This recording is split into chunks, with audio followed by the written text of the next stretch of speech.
Meu nome é Manuela, sou formada em estética. Bom, minha história começa com um relacionamento de muito amor entre a minha mãe e o meu pai.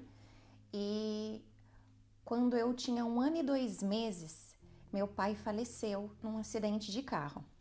Toda vez que chegava o Dia dos Pais, eu chorava muito, eu ficava muito triste, porque eu achava que o motivo de todos os problemas que eu vivia na minha casa era a falta do meu pai.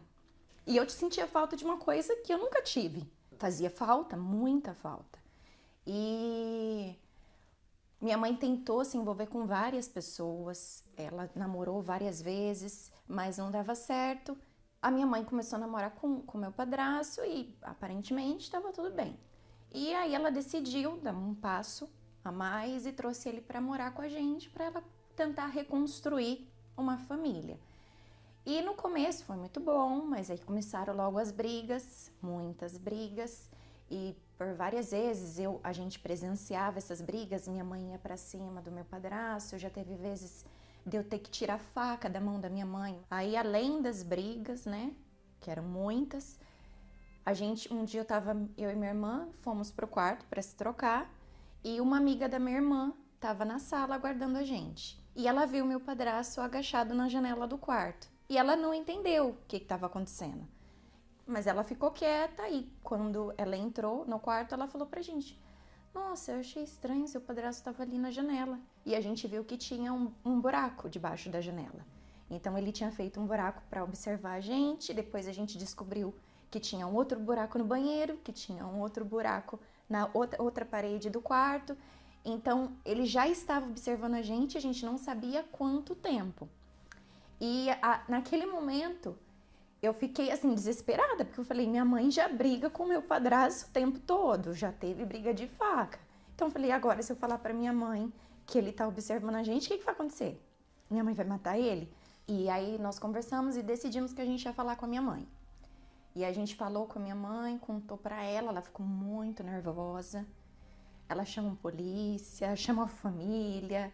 Foi uma bagunça, uma briga horrível. E ela colocou ele pra fora de casa. E eu escutei um barulho.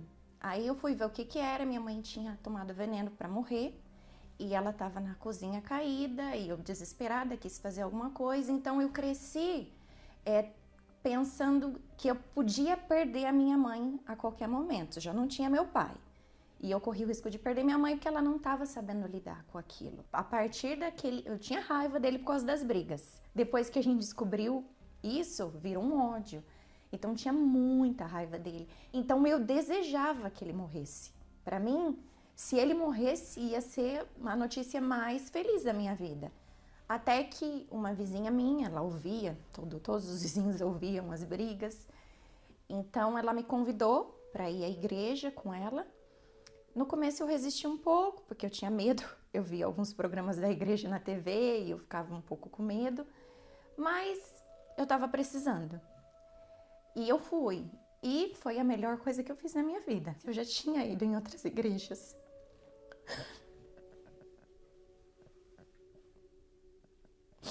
Ai, desculpa.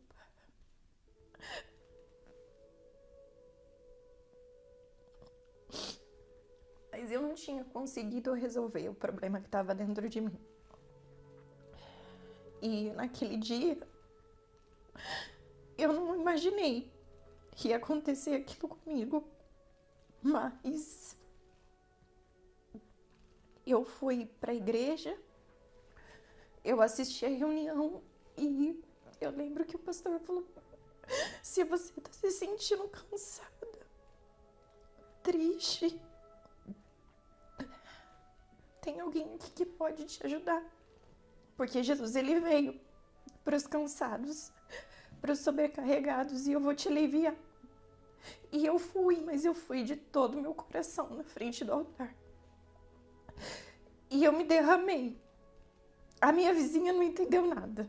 Porque ela, quando ela me viu indo na frente do altar, ela falou: essa menina não queria nem vir na igreja e agora ela já tá lá na frente do altar. Mas eu encontrei ali o alívio para minha alma. Jesus tocou em mim. E ele não tocou nas minhas mãos, ele não me abraçou, ele tocou dentro de mim. E eu sabe, eu entendi que tinha um pai, aquele pai que eu senti falta a minha infância toda, eu tinha acabado de encontrar. E então, a partir dali, eu comecei toda semana na igreja. Isso foi em janeiro. Em fevereiro, eu quis me batizar. O pastor falou: você que tá vindo na igreja e você quer assumir um relacionamento com Deus, você não quer uma religião, você quer ter uma vida com Deus. E era isso que eu queria, porque religião eu já tinha ido em várias. Eu não queria ser de uma igreja. Eu queria Jesus, eu queria um pai. Eu decidi não só que eu ia buscar, mas eu queria ter Jesus dentro de mim. Eu pedi perdão para o meu padrasto, porque eu entendi que aquela mágoa, se eu quisesse me livrar dela, eu que tinha que fazer alguma coisa. Então eu procurei meu padrasto, eu falei para ele que eu queria que ele me perdoasse por todo o ódio que eu sentia, por toda a raiva, que eu não queria mais aquilo dentro de mim e que eu perdoava ele também. E a gente estava buscando o Espírito Santo e eu fui muito sincera com Deus, né? Muito sincera. Eu falei para ele que eu precisava dele dentro de mim. Como eu disse, eu não queria religião, eu não queria só ser da igreja. Eu queria ele dentro de mim, porque eu não queria carregar aquele peso. Eu queria ter um pai. E ele foi meu pai. Ele me deu amor, ele me deu carinho. O que mudou dentro de mim instantâneo foi a paz. Eu tive paz. Eu não tinha paz. Eu tinha uma pessoa que tem raiva dentro de si, ela não tem paz. Então eu tive paz, eu senti um alívio. E não era um alívio de, ai, eu chorei agora, ou eu me emocionei agora e daqui a pouco volta e tá tudo de novo, tudo igual. Foi constante. Foi uma paz constante. Foi uma paz que era independente de circunstância. E a partir daquele dia, eu não sinto mais falta do meu pai. Seria maravilhoso se meu pai estivesse vivo, mas eu tenho um pai que excede a todos. Eu tenho o melhor dos pais e ele não está só aqui do meu lado. Ele está dentro de mim o tempo todo. O Espírito Santo tirou os medos, o Espírito Santo ele tirou os